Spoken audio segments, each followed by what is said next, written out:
I made a terrible mistake not canceling your bond that day, and then you crash your car driving reckless on I-75 with powder cocaine, an ounce, a half ounce of crack, pipe, 15 grand in cash. What the heck are you doing? Welcome back to the courtroom, where drama and justice collide. Today, a 58-year-old defendant with 9 felonies faces judgment after crashing with cocaine, cash, and chaos on I-75. The judge calls it a terrible mistake not revoking his bond. Stay tuned, subscribe now for more shocking courtroom breakdowns. All right, no scoring challenges to 10 to 28? No, Your Honor. All right, Ms. Goodrich, any scoring challenges or additions, corrections? No, Your Honor. All right. We've got a pending bond violation hearing for the new charges and activity and possession of Mr. Lavalette. Is there a pending case in what county? Yes, Your Honor. It's in Otsego County. Okay. Any objection to just dismissing that contempt? I mean, we can't really have him admit to that. He's got a pending case. No objection. Okay, so we'll dismiss the contempt citation, but I am considering that to be post-plea misconduct that initiates the sentence agreement. Mr. Wergo, anything you wish to say on behalf of your client? Yes, Your Honor. Mr. Laviolette's work that he did towards his recovery during the pendency of this case, it's been accounted for in the PSI and referenced, but I don't think that it's been accurately reflected just how much heavy lifting he did. Didn't he just get arrested for driving recklessly, possibly high, with a whole bunch of drugs and cash in his car? Let's back up and not talk about his recovery. I don't think it's going so well. Your Honor, everybody stumbles, and recovery is. Big stumble. Okay. It is, Your Honor, but there was also a lot of work done, Your Honor, and Mr. Laviolette's addiction is a driving force for the problems that he has. Your Honor, I would argue that his best bet to not be back here is an intense rehab facility. And he has been accepted and has open beds at Harbor Hall and Lion's Den. The defense paints recovery and rehab as the golden ticket, highlighting prior restitution and open rehab beds. But the judge instantly cuts through the narrative, pointing to reckless driving, drugs, and money.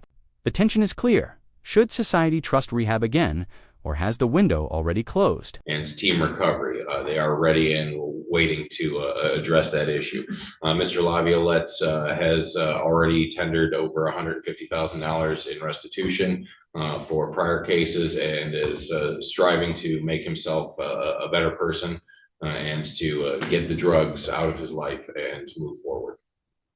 Thank you, Mr. Lavalette. Anything you want to tell me? There's no excuse for what I did. I mean, it's hard to stand up here and, you know, say the good when the bad, obviously, it goes well over the good. You know, I have had a bad addiction that I've been battling for my whole life. And, you know, I think I get it under control and then I slip up. I don't know the answers. I do believe that the answer is not going to prison. You know, as you know, I've been there several times, and it's the same revolving cycle. I mean, I'm hurt. I'm not. A raw moment unfolds Tear's guilt and desperation. The defendant admits addiction ruined his family, almost cost lives, and begs for mercy instead of prison. But beneath his words, the record screams a cycle of relapse. Viewers, do you believe this heartfelt plea is genuine redemption or another calculated attempt? I'm not so worried about myself. I'm worried about my father. I put him through hell.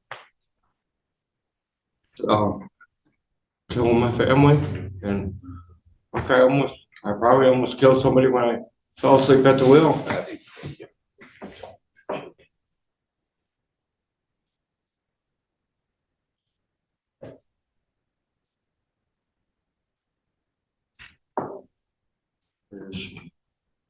I need help, Your Honor. I'm basically throwing myself at the mercy of the court. All right, thank you. Ms. Gooder's recommendations. Thank you, Your Honor. The defendant is 58 years old. He has a significant criminal history involving 9 felonies and 8 misdemeanors. He's certainly been given the opportunities in the past for probation and substance abuse treatment and continues to choose prison. The recommendation is at 28 months, and I'm in agreement with that recommendation. Lavalette, are you able to stand comfortably? You have to stand for the court sentence. Mr. Lavalette, you know, we were here, you entered your plea. We all knew it'd be straddle cell guidelines at least. And Mr. Juliet asked me to revoke your bond, and I didn't. And then thank God you didn't kill somebody, or I'd have to bear that. I made a terrible mistake not canceling your bond that day, and then you crash your car driving reckless on I-75 with powder cocaine, an ounce, a half ounce of crack, pipe, 15 grand in cash. What the heck are you doing? Don't tell me anything. You got a pending case. That tells me a lot about what you're doing while you're on bond. And you're on parole. I sent you to prison for 3 to 10 years in 2020. And while you're on parole, this is not merely, you know, somebody struggling with using drugs. You were charged with possession with intent to get. The hammer drops 9 felonies, drugs, and cash while on parole and bond. The judge dismantles the personal struggle defense, framing it as far bigger than addiction. This isn't just about relapse, it's about trafficking, trust, and repeated betrayal. The courtroom chills as guidelines get tossed out the window. Liver and pled to a reduced charge of possession. You got significant cocaine and significant cash with you while you're on parole and while you're on bond awaiting sentence. This tells me Mr. Lavalette is not somebody who's struggling with personal use. He may be struggling with that, but that's not the only thing going on, and you and I both know it. So you're on parole for a drug case where I gave you 3 years, and you're possessing meth, again, charged with intent and deliberate habitual 4. You get a great plea agreement for possession meth habitual 2nd. You had an agreement within the guidelines. That's out the window now based on your post-plea egregious misconduct. These guidelines don't take that into account at all. I'm definitely going above these guidelines. My question is how far to go? You're 58, you have 9 prior felonies. I mean, I think the people in the community are entitled to start asking, well, how many felonies does somebody get?